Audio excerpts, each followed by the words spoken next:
یہ ہے اجازی آفیشل، یہاں آپ کو حمد و نعت اور تقاریر دیکھنے کو ملے گی۔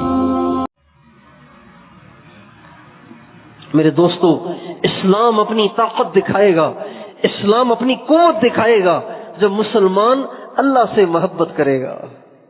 کس سے محبت کرے گا؟ سب بتاؤ بھائی، سب بتائیں۔ اللہ سے جب مسلمان محبت کرے گا، نماز اپنی طاقت دکھائے گی، قرآن اپنی طاقت دکھائے گا، تکبیر اپنی طاقت دکھائے گی، وضو اپنی طاقت دکھائے گا، دعا اپنی طاقت دکھائے گی۔ مغل خاندان کے ایک بادشاہ ہیں شاہ جہان،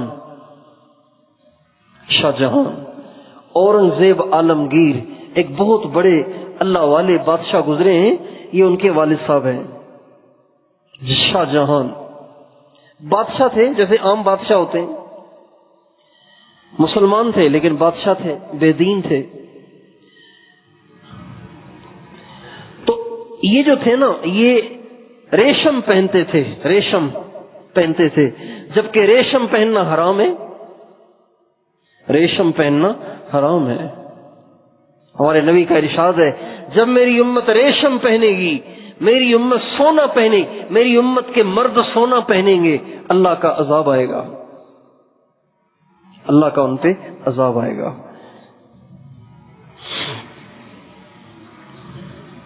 تو یہ ریشم پہنتے تھے۔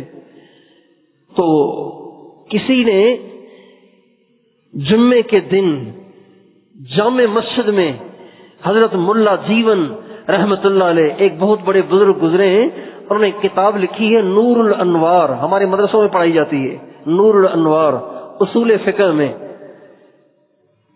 وہ انہوں نے کتاب لکھی، بڑے عالم بھی تھے، اللہ والے بھی تھے۔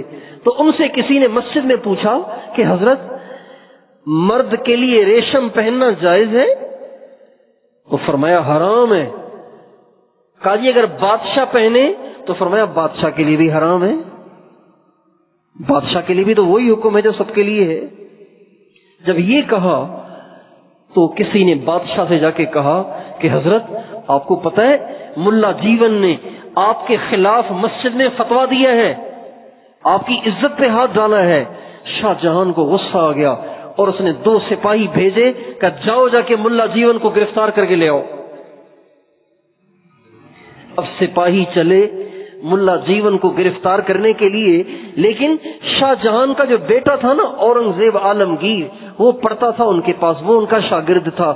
اس نے جو دیکھا نا کہ میرے والد نے میرے استاد کی گرفتاری کے لیے سپاہی بھیجے ہیں، تو وہ بھاگ کے جلدی گیا سپاہیوں سے پہلے اور جا کے کہا استاد جی میرے ابا نے آپ کی گرفتاری کے لیے سپاہی بھیجے ہیں، آپ آگے پیچھے ہو جائیں، چھپ جائیں، آپ روپوش ہو جائیں۔ تو استاد صاحب فرمانے لگے اچھا تیرا باپ مجھے گرفتار کرے گا، لاؤ میرا لوٹا اور مسلح، لاؤ میرا لوٹا اور میرا مسلح، لاؤ میری کلاشن کوف، لاؤ میری تلوار تاکہ آنے والوں پہ حملہ کر دوں، لاؤ میرا لوٹا اور مسلح۔ چنانچہ لوٹا لایا گیا، مسلح لایا گیا، وضو کر کے مسلح پہ بیٹھ گئے اور اورنگزیب سے فرمانے لگے اب آ جائے تیرا باپ، اب ذرا آئے تیرا باپ۔ حدیث میں آتا ہے سلاح المؤمن الوضو، مومن کا ہتھیار وضو ہے۔ مومن کا ہتھیار کیا ہے؟ مومن کا ہتھیار کیا ہے؟ وضو ہے۔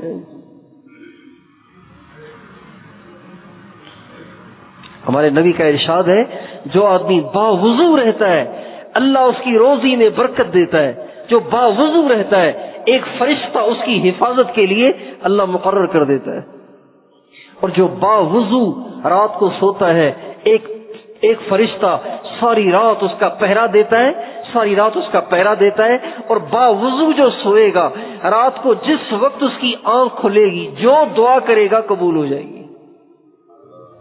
جو باوضو سوئے گا رات کو جب کبھی اس کی آنکھ کھلی اور اس نے دعا مانگی اس کی دعا قبول۔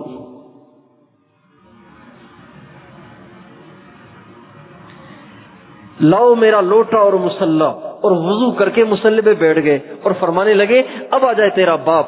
اب اورنگزیب عالمگیر نے جو دیکھا کہ اتنے بڑے بزرگ مصلی پہ بیٹھ گئے، اگر میرے باپ کے لیے ہاتھ اٹھا دیے تو میرے باپ کا تو بیڑا غرق ہو جائے گا، تو وہ بھاگے بھاگے گئے اپنے باپ کے پاس۔ ابو ابو کا کیا ہوا؟ کہا میرے استاد بیٹھے مصلی پہ وضو کر کے اور کہہ رہے اب آ جائے تیرا باپ۔ شاہ جہان کو جب پتا چلا تو ننگے سر اور ننگے پاؤں بھاگا بھاگا آیا اور آ کے قدموں میں گر گیا اور کہا حضرت مجھے معاف کر دیں، آئندہ میں گستاخی نہیں کروں گا۔ تو ملا جیون رحمت اللہ علیہ فرمانے لگے اگر آج میں مصلی پہ کھڑا ہو جاتا تو اللہ تعالی ہمیشہ کے لیے مغلوں کی حکومت کو ختم کر دیتے۔